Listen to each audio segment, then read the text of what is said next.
What's going on YouTube? Welcome back to another Fantasy Football Scout video with me, Lee, and this is Sam from FPL Family. We're back, Sam, with our points prediction video for Game Week 32. Tell us what happened in Game Week 31. Well, Game Week 31 was one of our best scoring weeks of the season. It's only taken 31 weeks. Hooray! But we've both had some decent points come from our points prediction video. It makes 31 a change, weeks in. doesn't it? Thanks for sticking with us, guys. Right, go on then. So going into this week, it was 12-5 in my favour. So Yes. we were nearly at that point where The bookies had just started to... we were about to close stop the books. taking bets. Yeah. You had the overs last week. I had the under 10% owned. So Yeah. you went into Game Week 31 with your main man in Trent, who returned you a nice 11 points. Get in there, Trent. What a goal Your that FPL was. team as well, didn't it? What a goal. Brought him in last week on the wild card. Get in there, Trent. Happy Starting days. to show signs, dare I say it, of getting a bit of form back. Well, got plenty to play for, hasn't he, with the Euros coming up this summer. Absolutely, So another promising one. You also had Mason Mount, who got you an assist this week. Good. Go with the English boys. Come on, England. Yeah, and the third English boy did let you down in Jamie Vardy, although he's retired, so maybe that's why. Should have got Iheanacho, shouldn't I? Should've- Although not over 10%, I guess. Is now, though. Is now. I bet So he is now. For this Yeah. time round, well, from future game weeks, you can now go for Iheanacho if you Next want four to. fixtures for Leicester, by the way, are unreal. If you haven't invested in Leicester yet, you've got to have a look now. Yeah, for sure. So 19 points for you. That Game is, week 21. that's one of the best weeks I've had. If you Yep. beat me this week, I'll be thoroughly disappointed. Well, there's a story behind my week this week. So I had Connor Cody at the back for Wolves with a nice 6-pointer to start the game Okay. week. So happy days, pleased with Alright. that. I also had the bracing Lacazette up top for Arsenal Ooh, with which is- 13 I can't remember points. who you had in midfield. Oh, I So- do know. So I was sat on 19 points going into Right. Monday night. Do you have I was Ward-Prowse? and I was thinking, legend James Ward-Prowse, all you got to do is play. So Yeah. all you got to do, Just play. Just play and I win. No, I know what I'll do. I'll miss a penalty in the last minute, get -1. No, he didn't miss. Sam Johnson. Get in, lad. Does that mean I win it? So yeah, because it's 18, because James Ward-Prowse cost -1. Sam Johnson. All you had to do is get a 0 and it would have been a draw. So James Ward-Prowse letting you down big time. Lacazette, by the way, nice pick. Braced last week against Sheffield United, but he may well feature a bit later on because Arsenal with a nice fixture this week as well. Yeah, so actually I've just remembered we were on half points as well, so it's now 12.5, 6.5. So you have clawed one back. There's still a chasm, but we are crossing it. With 7 game weeks to go until the end of the season, you need 6 to draw and all 7 to win it. Every week's a cup final for me. So from here on in. literally, in the words of which player was it that said that? One of the players said that, didn't What? they? One of the Spurs players said it was Højbjerg, I think. Every week's a final, and that, my friend, is what the case is for you as well with the points predictions. Every week's a final. You never know. I might snatch victory from the jaws of defeat. But guys, we are here back with another points prediction video for Game Week 32. And as usual, we'll do our 3 picks each. We can't have 2 players from the same club. No. It'd be very easy to say, well, I'm just going to pick 3 Spurs players because we're on the double game week. Can't do that. Can only have 1 out of your 3 picks of Spurs. And we have got 1 each, obviously, double game week. And also, I've got the unders this week. I've got the overs. I wonder who You've my got the overs. might be. I wonder who your over striker could be, Sam from FPL Family. Let's get into it then. Let's talk about the overs, and we'll go back to the guy we mentioned at the top of the show, Trent AlexanderArnold then. So go on, why are you picking him? Well, for fear of just regurgitating what you said last week, I do think that Trent is starting to hit a little bit of form in terms of his attacking potential anyway. The changes that Liverpool are deploying in terms of the midfield positioning with Fabinho making a big difference to Trent. It's allowing him to feel a bit more secure in his forward movement, and as a result we've seen back-to-back attacking returns from him. And Do you fancy Liverpool for a clean sheet at Leeds though? Um, I do not, by the way. Well, I sort of do because, of course, Cooper will be suspended for that game. So they'll be, although back to 11 men on the pitch, they will be missing one of their key defensive people. They also love to attack Leeds. So I think... That's what I mean. No chance of a Liverpool clean sheet. So, well, even if the clean sheet doesn't stick, I think that there's real scope for attacking returns this time because there's going to be plenty of space left by Leeds as they're attacking for Trent to get in behind. Which is why I've kind of gone for him this week. I think there are defenders out there who have potentially got better chance of a clean sheet than he does. But I also think that Leeds they're far better away from than they are at home. So the fact that you're travelling and you're better on the road than you are at home bodes well for Liverpool. Going to be an interesting game. I have a bit of a theory about Leeds, and I thought they played fantastically well against Man City, by the way. Stuart Dallas, if you're a Stuart Dallas owner, get in the comments below. How good has he been this season so far? Absolutely sensational, Dallas. But I think Leeds are a dangerous opponent, not just for Liverpool this week, but going forward. I tweeted about this earlier in the week, and I actually think they might play without any pressure or expectation. Now they've had a fantastic season. They're not going to get relegated, are they? They're not going. Obviously, not going down. Not going up. Not going to make European spots. Unless something miraculous happens, they're not going to make the top 5, 6. So they're in that sort of period of the season, and at that point and position in the table where they can play with, maybe the handbrake off. Now it'd be very easy to say, all right, well they'll be on the beach, Crystal Palace style. Bielsa will not allow that to happen, let me tell you. Leeds are Leeds, they work hard, it's the murder ball mentality. That's not the mentality of the club. They will be asked to go into every game expecting to win. And I think that's a dangerous combination. It's back on that pitch though, isn't it? I think the pitch improved. The pitch had a 2-week rest. I think the pitch is a little bit better. International duty served well. International break for the pitch. But genuinely Leeds, I think, are a difficult team to call. We're going to have, I think, some fun with Leeds. We've already had fun with Leeds this season. I think we'll leave space in the back. We're going to have some fun with Leeds, and I think it's a banana skin game for Liverpool. It really is. I think it could be a very challenging game. But I'm going to see your Trent, and I'm going to raise you with the Region. So here is my Spurs pick for the game week. We've gone from no Spurs last week in the points predictions, where it went really well. Yeah. We got loads of points. Yeah. We're back with Spurs this week. Well, you have to pick a Spurs player. I mean, would you be bringing Region into your FPL team though? So you will. By the time this I like him for points prediction, but I don't know if I can bring him into FPL. By the time this video goes out over on the YouTube channel, there will probably be an article from me over on the official FF Scout website. Go and check it out. I've written my Pro Pundit article this week on Spurs differentials and who is the best Spurs differential to bring in this week. And I particularly focused on Region, on Lloris, and on Lucas Moura as the I couldn't believe he was 4% owned, by the way, Region. Yeah, as 3 really low ownership. So Hugo Lloris is the most highly owned of those at 6.8%. Region in the middle, and then Lucas Moura is the most differential of the 3, which surprises me given how talented he can be. Go and check it out. I think that there is real scope for bringing him in this week. He wasn't the player that I was targeting, but I have an injury to Creswell. And having done the research and looked at the stats, which I'm sure you're going to roll some similar stats out in a minute, I think he's a really, really nice pick for this week, particularly if, like me, you're playing your wild card ahead of 33 and you can then avoid the extra Spurs player for that blank game week the week after. Well, it's nice that you enabled me to proofread your article for tomorrow, because I do happen to have some stats that you might find in Sam's article over on the Fantasy Football Scout website. And in particular, you focus in your article, and a bit interesting for you guys to read this tomorrow. Saints is the interesting fixture for me, because in that article you wrote a stat, and I couldn't believe it. Saints have conceded 11 more goals than any other team between 19 and 31. So since game week 19, they have been the leakiest team by a stretch, right? And certainly in the last 4, they've conceded 12 goals. I mean, I'm not paying that much attention to Saints, I must admit, because I'm not really looking at them in FPL. They've got the blank coming up, so why would you?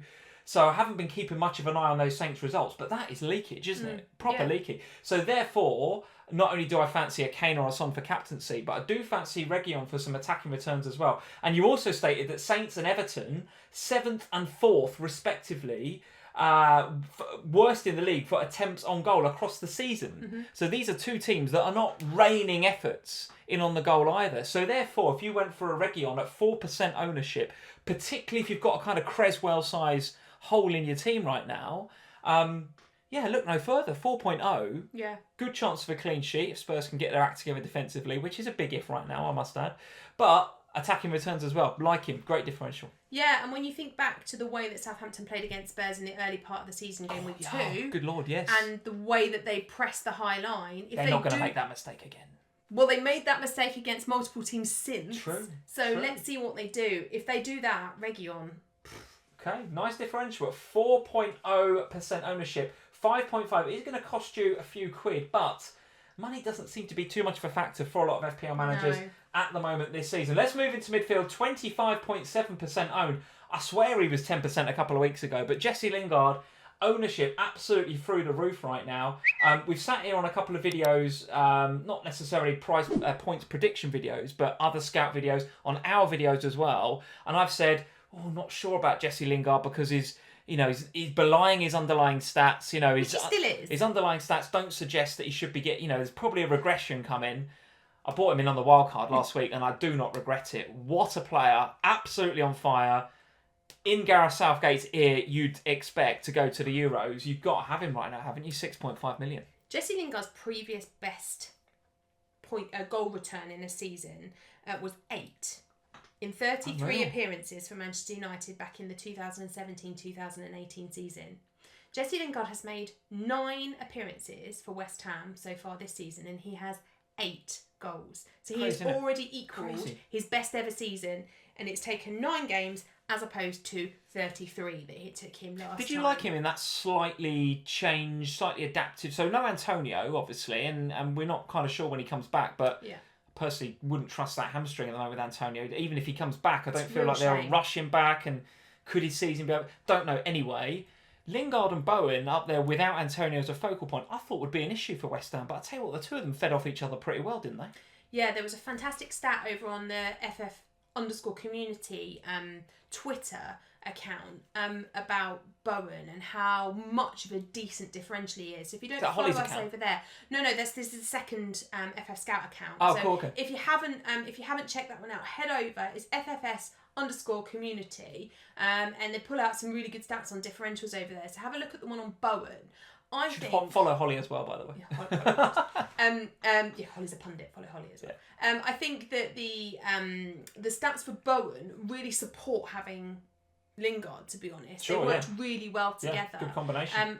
Now, Jesse Lingard is the player of the season for me in terms of players that have moved clubs and started somewhere. So there's been a lot of movement in January. I think that you look no further than him for the best transfer in that January window. I don't think you can think of many others that have had. Maybe Anderson at Fulham has had a good impact, but it's not been quite as explosive as we've seen from Lingard. I think it doesn't matter whether Antonio's there or not. What you've got from Jesse Lingard is a kid that is full of confidence and just loving the game right now. A kid, I love that. He's a kid full of confidence. He's younger than me. He's in his late 20s. He's not much a kid. younger than me. He's, despite what you might hear on Twitter, Sam, he's definitely not a youth team player. Newcastle away. Looks like a nice game for West Ham. Listen, they've got all to play for. The West Ham fans that I know are practicing the Champions League chant and song, ready for next season. No doubt about it. They are absolutely in with a chance. I love it. I'm going to combat your Lingard pick with Rashford. So I'm going to go with Rashford. A lot of this is to do with the opposition. So they're playing Burnley, Manchester United. Now, Burnley over the last few weeks, and I first noticed it when they came to actually Spurs a few weeks back. And Spurs won 4-0, and it was incredible. It's just like they had this new lease of life where they were just all out attack. And actually, we've seen the likes of, Vidra, etc., come in and provide a bit more to that Burnley attack in terms of, I don't call Vidra dynamic, but it's a bit more movement, there's a bit more intelligence now rather than just, target man Barnes and Wood and just lump it and hope and get the second ball. So it's a bit more football being played at Turf Moor, dare I suggest. I do think that is a problem, though, in terms of their defence, because it leaves them a bit more exposed, particularly to players with pace. And I think if you've got a Bruno Fernandes, that's fine. I think he could be an all right captaincy pick in any other game week where there wasn't a double game week for someone like Harry Kane or Son. We would be looking at Fernandes. But, of course, Fernandes over 10% owned, so I've got to look elsewhere. And I'm going to go for Rashford at 8.8. A risky pick. He's not exactly in incredible form. Only 1 goal in the last 6. But I think he's got to start pushing on now for the end of the season. He's got to get in Gareth Southgate's ear to get on the plane, which I think he is anyway. But he's got to play himself into a bit of form to get into that starting 11 for England. So, very briefly, Rashford, good pick. Particularly if Nick Pope doesn't return from his injury. Fair point. Missed game week 31. If he's not back for this game, I think Burnley will struggle. Not a big fan of this Peacock Farrell, Big downgrade on Pope. Well, he's not Nick Pope, is he? Yeah, I think so. Let's move to the forwards then. So, grass is green, water is where I've picked Harry Kane. Harry Kane is in. Genuinely, who else are you going to pick? You're obviously going to pick him. You'd have to be mental not to pick Harry Kane this week. Roll back time to game week 2. 21 points for Sir Harold of Kane against Southampton. A goal, 4 assists, 3 bonus points. He's got 10 goals in his last 11 games versus Everton. You rolled out a load of stats earlier about the Southampton defence and the Everton defence. Leakier than I thought, Saints, honestly, really. And that is exactly the reason why you pick Harry Kane this week. I don't think I need to say a lot about this guy. Captaincy for you? 100% captaincy. Yeah, same for me. I would be tempted. So if you don't own Harry Kane, and who would do such a thing? Even you own Harry Kane. I tell you what, watching the Spurs game this weekend with Harry Kane in my team for the first time in weeks, because obviously I wildcarded him in, I actually enjoyed watching a Spurs game. I didn't. For the previous month to that, where Kane was absolutely killing my rank week in, week out, I hated watching Spurs, but actually enjoyed watching Spurs. Or let's just say I enjoyed the game, because I didn't really enjoy the Spurs performance. And how much would that influence your thinking ahead of the double game week? I'm pretty sure I'm going to captain him too, but there's a little something in the back of my mind that says that was not good against Manchester United last week. No, it absolutely wasn't, but I think that there's a big difference in the opposition. Manchester United, you know, they wanted revenge for that performance earlier on in the season. They're in Saints will be out for revenge as well, though, won't they, surely? Have you seen them lately? It's defensively not good. And Manchester United wanted to solidify that second place at a time when, you know, we've seen some drop points from people around them. They wanted to make sure that they were in that second spot. So they were up for it. Much more up for it than Spurs were. I think Spurs go into this game knowing that these are must-win. We need to win these two games to give us any confidence going into the League Cup final, which is happening, of course, during game week 33. Do you think there's a bit of that from Spurs between now and the end of the season? I mean, you're in a position in the league. I mean, if Liverpool have got to go out and win every game to get in the top 4... Oh, we have to win every Spurs game. have to win now, right? Roy said that, yeah. And surely the mentality is, for Spurs, you've got to go into it in the way that you went into that Burnley game, the Palace game, where you were 4-0 and it was all guns blazing. Surely even Mourinho now looks at these games, Southampton and Newcastle, and says, all right, boys, you've got to go and score some goals. We've got to win these games. Yeah. He can't shut up shop as he normally does, surely. I think that there's been some real difficulties at Spurs of lately, and I don't think that that's any secret, but I do think that in the next couple of game weeks, particularly ahead of the League Cup final, if we want to stand any chance of being in or around the European spots, and by the way, by European spots, I mean the Europa League. I don't really mean the Champions League. Then we've got to win games, and every game is a final. Back in Spurs for the cup win?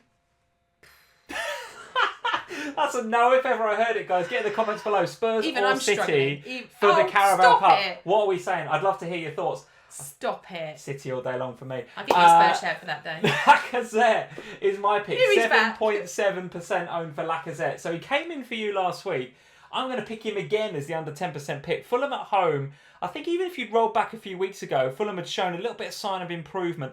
I don't know whether that might just have dipped again. I wonder if there was a bit of a temporary blip in form, a positive blip in form, and maybe they've gone and regressed a little bit. I hope they don't. I think they're a good enough football team to stay up. I think they can get the points, but I think it's a difficult game going to the Emirates. So I'm backing Lacazette to do well. It is a derby, and he has got actually a really good record in derbies. Only Kane has scored in more derbies than Lacazette this season, so he does like a London derby. And he's also got 4 goals in his last 3 Premier League meetings with Fulham. So his recent history in this fixture against this opposition is good. So what we're saying, Lacazette? Yeah, I think he's the Arsenal player of choice, to be honest, right now. Over a Smith Rowe or a Saka? I appreciate they're midfielders and I was picking a forward, but in FPL, you'd go Laka? 100%. Yeah, I think he's the one that's got the form. He's the one that, you know, in Aubameyang's absence last time wore the captain's armband. He seems to be the one that's kind of dragging them along and giving a little bit of inspiration maybe to those younger players in the team. I think he's just found his boots, and maybe actually he's enjoying that role when Aubameyang's bit not of responsibility there. Potentially. I am the senior player in this team. Yeah, step up. He's only one away from his best ever campaign, by the way. 14 goals in 17-18. Only one more to get this season to equal that. So could he be on for a record-breaking season in terms of goals at Arsenal for Lacazette? There we go, guys. Those are our picks for Game Week 32. As ever, let us know in the comments, Team Lee or Team Sam, where do you think the points prediction trophy is going this week? I think it is going to be close, actually. I mean, you've got Harry Kane. I mean, clearly he's going to be highly captained in Game Week 32. I've got a sneaky feeling Reguilon could be a nice differential as well. If you want to bring him in, I like your Creswell to Reguilon for this week. I do like that transfer. But as you well know, you shouldn't be listening to me for transfer advice. You should absolutely be listening to Sam. Let us know what you think in the comments below, guys, of our picks. And if you've got any better picks, either over 10% or under 10%, let us know. Leave us a like before you go. And if you're new, as ever, to the Fantasy Football Scout channel, hit that subscribe button and the little notify bell so you know when the points prediction videos or any other video that we do here on the Fantasy Football Scout YouTube channel is live. Good luck in Game Week 32, and we'll see you next week. Cheers, guys. Bye, guys.